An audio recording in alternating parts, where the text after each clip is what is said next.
Den Hill, a Victorian mansion situated 6 miles south of Canterbury, is the home and gallery of art entrepreneur Nicholas Treadwell. The building is the ancestral home for one of the world's strangest contemporary art collections. The original site was given by William the Conqueror to the Den family for the services rendered at the Battle of Hastings. In 1978, Nicholas Treadwell saved the house from demolition and after extensive repairs, opened the house to the public in July of 1980. In 1962, I went to my bank manager with this idea for the world's only mobile art gallery. He thought it was a ridiculous idea, so whilst I was asking for £500, he would only lend me £100, and that was if I took out a life insurance.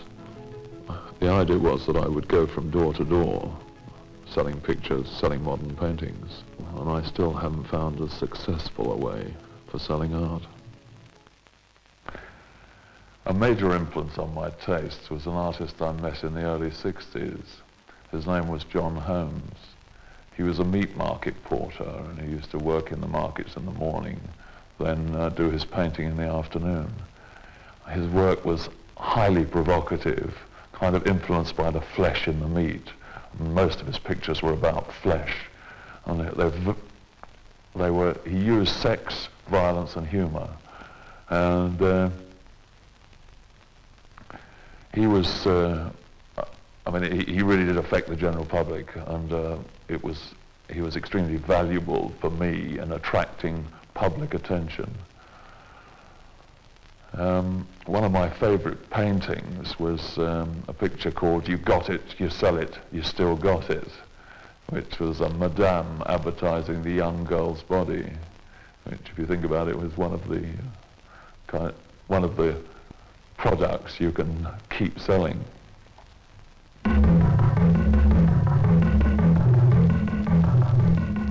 I've worked with Graham Dean for 12 years. I started working with him just after he left art school, and he was doing quite sort of witty and humorous things then. And then slowly over the years his work has become increasingly powerful.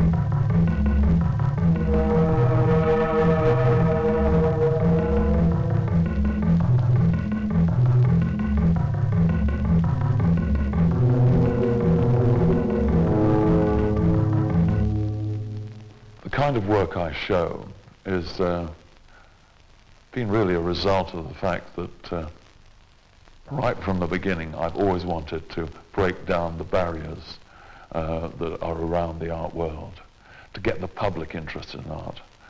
I mean, John Holmes helped me to sort of work out one way to do that, and a very effective way, which was to find art and artists that did provoke the public, art that made people laugh, made them cry, made them shudder, made them giggle. Art that was about humanity, about the life that they were leading. And art that would fascinate and intrigue them, entertain them.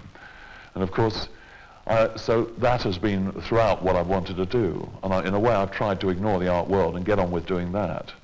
And in the early 70s, I did a number of shows called All Too Human, the human angle, the human aspect, and that word human kept coming up. And so when it came to doing a book, I was frustrated. Art history was being written, my artists were being ignored, and I wanted to do my own book about art history. And so I did it, and then I had to come up with a title. First I was going to call it Art Without an Ism, and then I thought, we might as well tease the art world and come up with an ism. And the tongue-in-cheek title that I thought of was Superhumanism. And of course it's pronounced Su-Pa-Hu-Manism.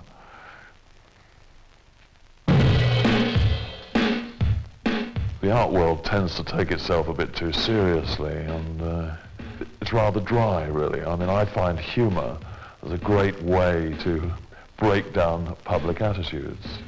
And if a man is laughing in front of a picture, he can't really say he doesn't understand modern art. I like it because a lot of things are unexpected. The way that you feel it's not something that you have to be religiously quiet and everything. It's very approachable, everything. Kind of unique, grotesque beauty of its own. Some of it is a bit disturbing. Some of the things are a bit distasteful and a bit grotesque. It's really unusual and so special. Not my sort of thing.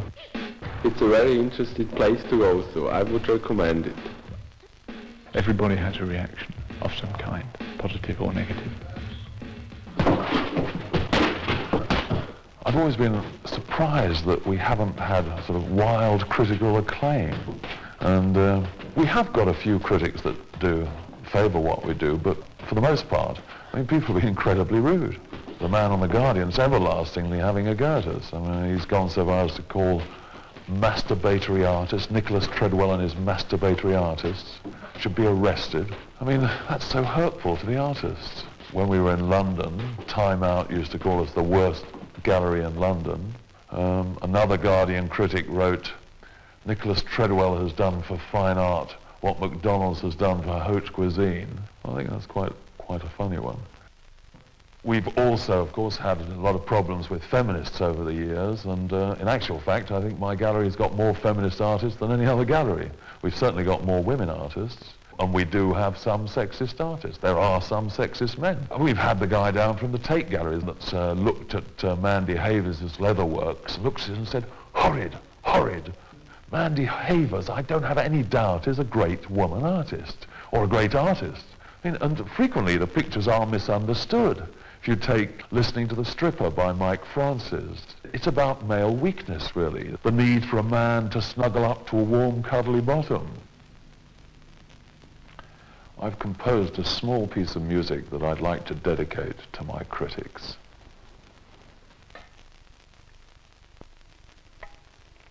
Thank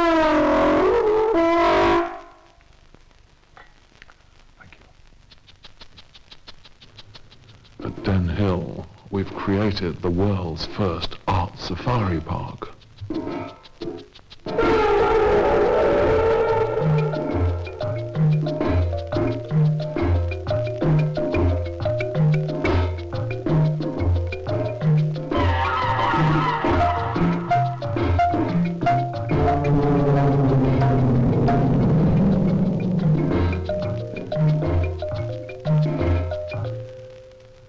Fascinated with raw young talent. At the moment we've got Iris Sandcooler and Tim Tolkien working here. I'm working indoors today because it's too cold. What have you got? Oh, is that just their drawings, designs for commission I've got to do for the cinema? What happened to his lips?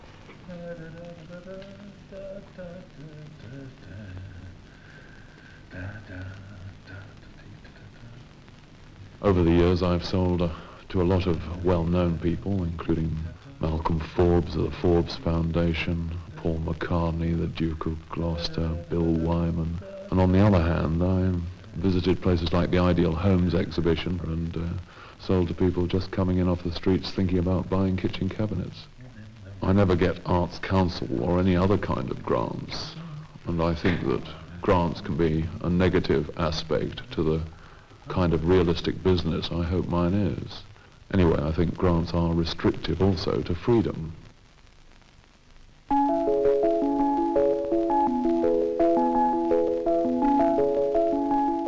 Malcolm Pointer is another artist I've been working with since the early 70s. There's absolutely no question in my mind that he's the greatest sculptor of my time.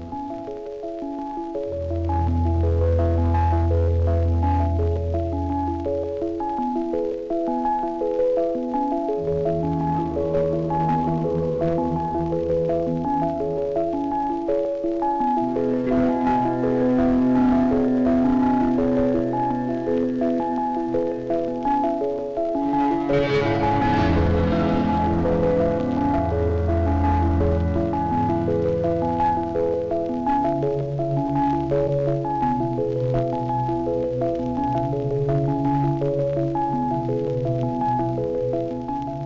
difficult to tell you all the plans I've got for Den Hill. But next year we're going to have a bandstand in the garden. We're going to have a performance artist at the gate. There'll be lots of things going on in the garden, not just the sculpture. The house will be jumping much more. We'll have more film here. And of course I expect to be drawing people from all over the world. There's just nowhere in the world like Den Hill. And it's quite natural that lots of